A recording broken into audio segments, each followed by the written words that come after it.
Today I'm looking at the Nintendo Entertainment System and some bad games, but this video is a little different. These games that I'm sharing today are games I don't mind playing.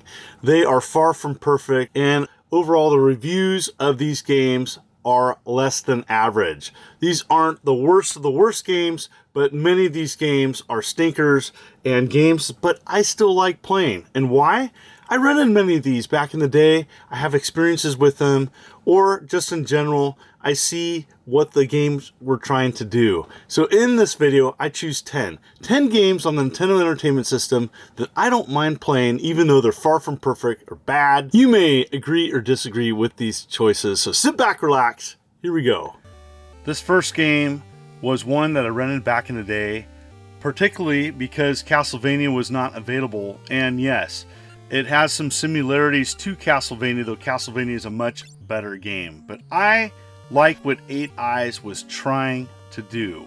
And, you know, some people say it's like a combination between Castlevania and a possible Mega Man.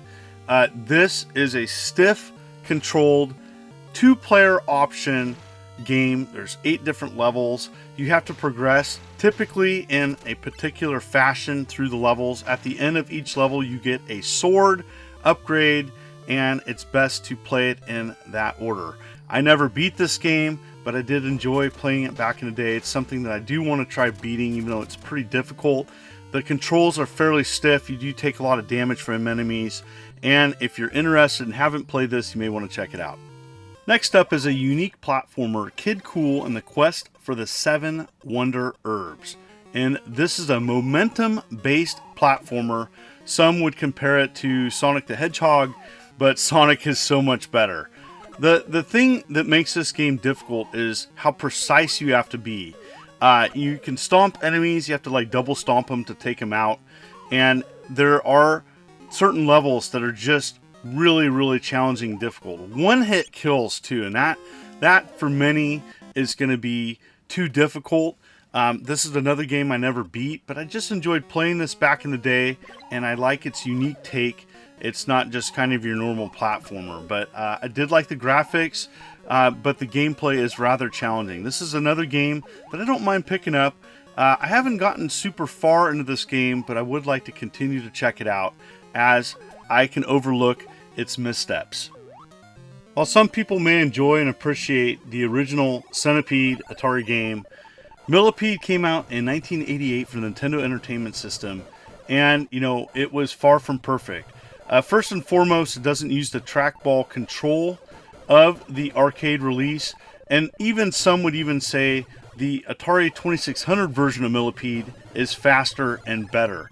While this has improved graphics, the control pad style can be cumbersome in later levels, but I enjoyed what it tried to do. You know, I'm a big Millipede fan, so I'm a big fan as well as seeing different ports of this timeless classic. And while this is far from perfect, you know, average at best, this might be one of the more average games that I show in today's list of games, but many would consider it bad because of the control style. I still like going back and playing this one. This next game is often referred to as a cumbersome, broken mess. The gameplay is all over the place, cheap hits, even the animation is not great. This was a fairly early release for the NES, and one that I rented more than once. What I like about this game is kind of the randomness. You can find items and weapons hidden in bricks. You know, I'm kind of a sucker for platformers, and I know there's a lot of people that just would avoid this at all costs, as, you know, it's not a good game.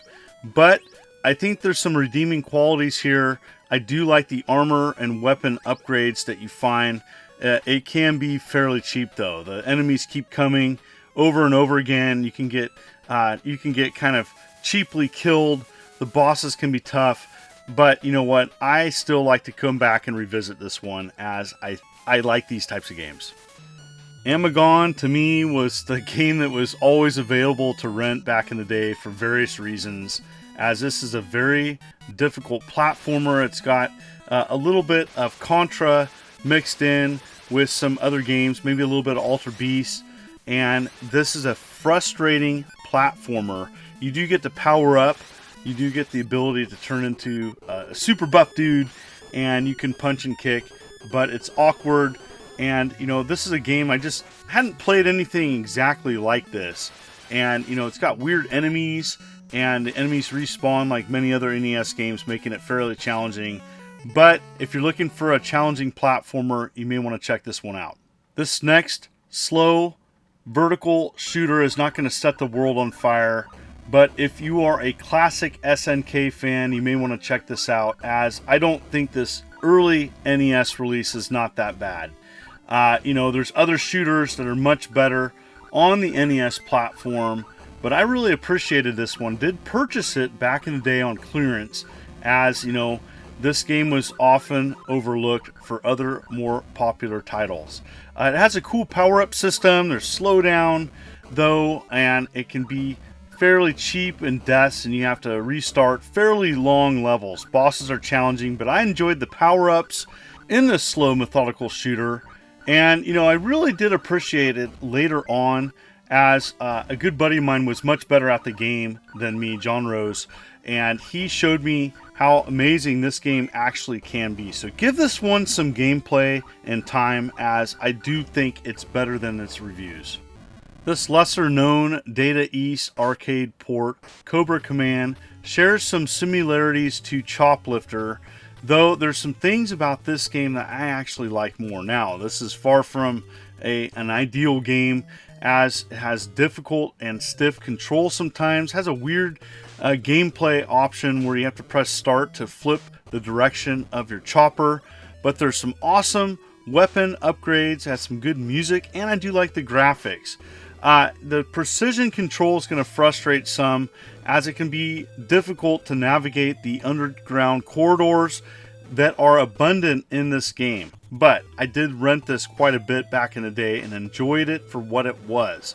Kind of a quick arcade gameplay style fix, and I think if you haven't checked out this game, you are in for a treat, as I think it's better than its reviews, even though it's very difficult. This next game had some great gameplay ideas, but was poorly executed, but I still like going back to this. Actually sold fairly well, as I found this game everywhere back in the day, and it's Time Lord. And Time Lord takes a unique mechanic where you're going through different eras, taking out aliens that are trying to mess with human history. The big challenge with this game is the orb collecting and some of the cheap bosses. It's a short game. There is a time limit on how long you have to beat it. I do believe it's 25 minutes. But collecting the orbs in the stages kind of kills it for many people. I did appreciate what the game was trying to do, though, as, you know, this is a game that I do want to go back and eventually try to beat, as I think there is a lot of value with it. This next below average platformer, Mystery Quest, is kind of a discount Super Mario Brothers. It has some gameplay mechanics that make it kind of rather mundane, but I still appreciate what they were trying to do in this platformer, as the levels are long. The thing that this game kind of struggles with is it's just not that fun. And if you're a fan such as myself of these platformers, and you want to try to progress or beat or see how far you can get on a game, this might be for you. But, you know, definitely, you know, a game such as the Super Mario Brothers series is so much better. You know, why go back and play this? Well, maybe you want to play something different. The enemies in this can be fairly cheap. The scorpions in this game are fairly aggressive. But I found myself coming back to this, gravitated to the fact that it is a little bit different, and not playing Super Mario Brothers for the 100th time. This next game has lots of problems, Destination Earthstar, but I do like what Acclaim was trying to do. Kind of a Star Raiders style game on the NES. I do like the first part of the game, where you're navigating in this like first person, like, you know, starship simulator. You have to navigate to different sectors. You have limited laser fire. The secondary weapon is not that good, but, you know, it is an attempt to be a pretty solid game. The problem kind of goes from bad to worse when you have to go to a side-scrolling shooter section of the game where the control is pretty bad. But I still like going back to this game and seeing how far I can get. As you know, it's a game that often gets overlooked. And if you're a fan of classics games such as Star Raiders, this is not to that caliber at all. But you may want to check this out, as you may appreciate it more than others. Well, what did you think of the list? Do you agree with any of these choices? And would you revisit and play any of these, as they are bad games? But I see some of the good in them, and some people may disagree. Some people may say, well, some of these games aren't bad games. Well, overall, there's many other games on the Nintendo Entertainment System that are better than these, and many people have reviewed these games and gone over them and explained why they're bad. So anyways, thank you for coming to my channel. I do many different types of videos. Haven't done a Nintendo video in a while for the NES, so I thought this was fun, and thank you so much.